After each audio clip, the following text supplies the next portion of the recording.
વડોદરા શહેર મધ્યે સુરસાગર તળાવ આવેલું છે। આ ઐતિહાસિક તળાવ મહારાજા સર સયાજીરાવ ગાયકવાડ દ્વારા લગભગ 100 વર્ષ પહેલા નિર્મિત કરવામાં આવ્યું હતું।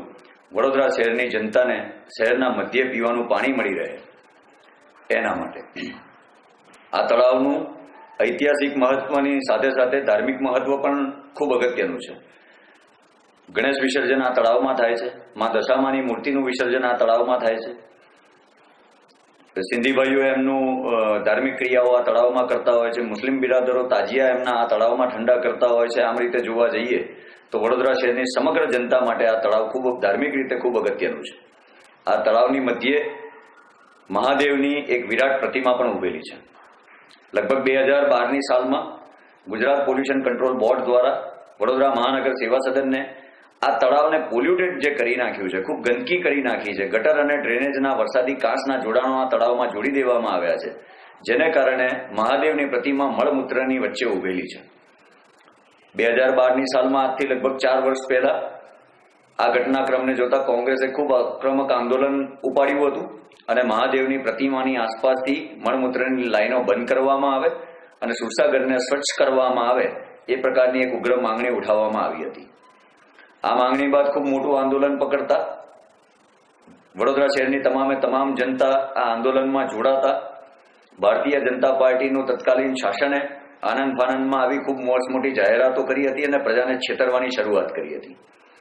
4 વર્ષ પહેલા જે તે વખતના ભારતીય જનતા પાર્ટીના મેયરે અમદાવાદની એક આર્કિટેક્ટની પેઢી JL પુરાણી એસોસિએટ્સને બોલાવી અને આ સુરસાગરની કાયાકલ્પ થવાનો છે એવો લગભગ 20 કરોડ રૂપિયાના પ્લાનની જાહેરમાં ચર્ચા કરી હતી અને ખૂબ મોટા નિવેદનો આપ્યા હતા કે જોયરાઇડ બનાવવામાં આવશે, બગીચા બનાવવામાં આવશે, જોગિંગ પાર્ક બનાવવામાં આવશે, મહાદેવના પ્રતિમા સુધી પહોંચવા માટે ઝૂલતો પુલ બનાવવામાં આવશે। પરંતુ આ જાહેરાતો ફક્ત કાગળ પર જ રહી હતી। 4 વર્ષના અંતે આજે પણ મહાદેવ એ જ ગટરવાળા પાણીમાં ઊભા છે અને એ જ ગંદકીમાં ઊભા છે। કોંગ્રેસે જ્યારે આંદોલન કર્યું હતું ત્યારે કોંગ્રેસના આંદોલનને કારણે વડોદરા શહેરના તમામ ધાર્મિક વડાઓ, તમામ ધર્મગુરુઓ એકી મંચ પર આવી એકી અવાજે એકી મતે એવો મત વ્યક્ત કર્યો હતો કે ધાર્મિક લાગણીઓ સાથે આ તળાવ જોડાયેલું છે તો આ તળાવને સ્વચ્છ કરવું જોઈએ, મહાદેવની પ્રતિમાને મળમૂત્રમાંથી મુક્ત કરવી જોઈએ। પરંતુ ભારતીય જનતા પાર્ટીના શાસને આ નિવેદનોને પણ કાને ધર્યા ન હતા અને તમામ ધર્મગુરુઓનું અપમાન કર્યું હોય એવી ઘટના બની ગઈ હતી। આજે 4 વર્ષ પછી પણ ધર્મગુરુઓના નિવેદન પછી 4 વર્ષ પછી પણ કોઈ ઠોસ નક્કર કામગીરી થઈ નથી અને આ અનગઢ વહીવટી શાસન હજુ ફક્ત ને ફક્ત કાગળ પર પ્લાનિંગ બનાવવામાં વ્યસ્ત છે, જાહેરાતો કરાવવામાં વ્યસ્ત છે। જ્યારે પણ મેયર બદલાય છે, જ્યારે પણ સ્થાયી સમિતિ અધ્યક્ષ બદલાય છે, જ્યારે પણ બોર્ડ બદલાય છે ત્યારે ફરીથી સુરસાગરના નામે નવી જાહેરાતો કરવામાં આવે છે, નવા વાહવાઈ લૂંટવામાં આવે છે, કાગળ પર પ્લાન બનાવવામાં આવે છે, પ્રેઝન્ટેશન કરવામાં આવે છે, પણ વાસ્તવિક પરિસ્થિતિમાં કોઈ કામગીરી થતી નથી। મારું સ્પષ્ટપણે ભારતીય જનતા પાર્ટીના શાસનને પૂછવું છે કે ધર્મગુરુઓના નિવેદનને તો તમે દોડીને પી ગયા છો। 4 વર્ષમાં એમના નિવેદનને તમે ઠોકર મારી દીધી છે।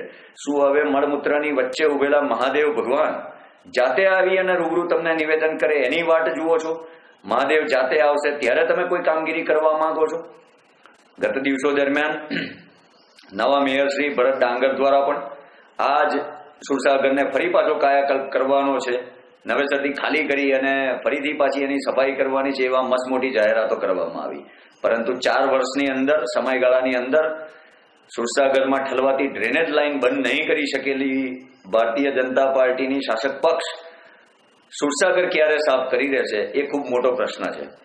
સાથે સાથે એ પણ છે કે સુરસાગરનું પર્યાવરણીય પણ મહત્વ ખૂબ છે। વડોદરા શહેરની મધ્યે આવેલું છે, વોટર ટેબલ પણ આનાથી ઇફેક્ટ થાય છે, એટલે આ શહેરની સ્વચ્છતા જળવાય એ ખૂબ અગત્યનું છે, ધાર્મિક દ્રષ્ટિએ અગત્યનું છે, પર્યાવરણની દ્રષ્ટિએ અગત્યનું છે અને લોકોને માટે એક ફરવાના સ્થળ તરીકે પણ વિકસવું જોઈએ એના માટે પણ અગત્યનું છે। તમામ ધર્મગુરુઓના નિવેદનને દોડીને પી જનાર ભારતીય જનતા પાર્ટી, વડોદરા શહેરની જનતાના નિવેદનને દોડીને પી જનાર જનતા પાર્ટી ફક્ત જૂઠાણા અને જુમલેબાજી ચલાવવામાં વ્યસ્ત છે, નારા લગાવવામાં વ્યસ્ત છે, પણ વાસ્તવિક ધોરણે કોઈ કામગીરી થતી નથી। એનો બેજોડ નમૂનો જો જોવો હોય તો આ મહાદેવની પ્રતિમા સાથેનું સુરસાગર તળાવ છે અને વિશ્વામિત્રી રિવરફ્રન્ટ પ્રોજેક્ટ છે। હું આપના માધ્યમથી જનતાને કહેવા માંગુ છું કે શું આપ એમ ઈચ્છો છો કે હજુ વર્ષોના વર્ષ મહાદેવની વિરાટ પ્રતિમા મળમૂત્રની વચ્ચે જ ઉભી રહે અને ભારતીય જનતા પાર્ટી ફક્ત જૂઠાણા ફેલાવી આપના વોટ એકત્રિત કરવાનું કામ કરે, એને ચલાવી લેવા માંગો છો? તો આવો, બહાર આવો, આપણે સૌ સાથે મળી મહાદેવની પ્રતિમાને મળમૂત્રમાંથી મુક્ત કરીએ, એવું એક આહવાન મારું આપના માધ્યમથી હું કરવા માંગુ છું.